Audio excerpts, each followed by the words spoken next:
Once we reach a point where we are confident that the design is in line with what we need, uh, some of the tools in Product Design Suite allow us to perform virtual analysis of those components.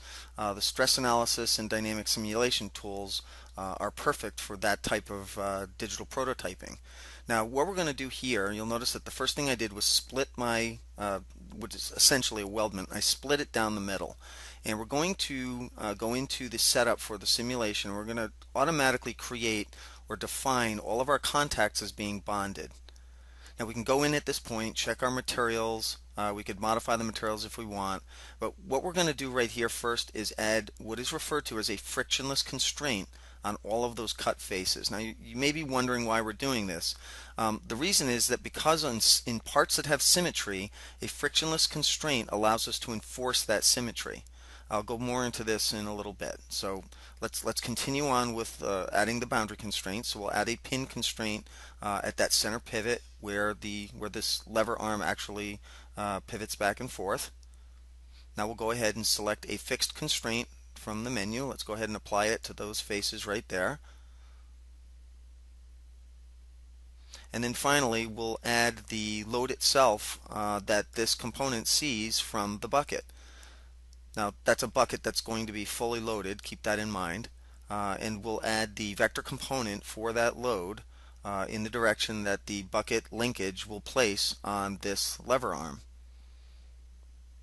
Now again, keep in mind we split the part and we added a frictionless constraint. The main reason for doing this is that our part is now half as big as it was. Now because it's symmetric and because we have that frictionless component, the frictionless constraint there, when we mesh this component, we are going to have half as many mesh elements and nodes as we would if we were doing an entire part. Now granted, this is not a huge part, but it's large enough. So depending on the size of the components that you're testing, you can see huge time savings if you're working with symmetric parts and you utilize this type of application of the frictionless constraint doing stress analysis.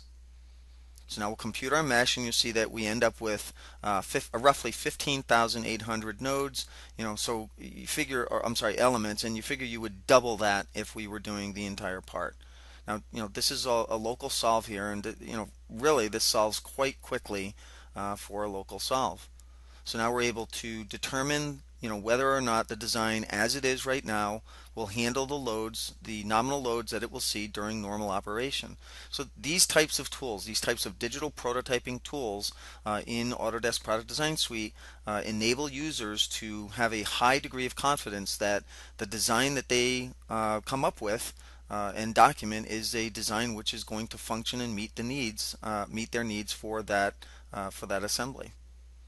Now we can change the display to factor of safety, and you can see that the factor of safety here is quite high, so we have no doubt that this part is going to function as possible. Maximum displacement, we're looking at less than 1 millimeter. So given the size of this assembly, that's absolutely nothing. This is a well-designed component, and I as an engineer would have no problem signing off on this right now.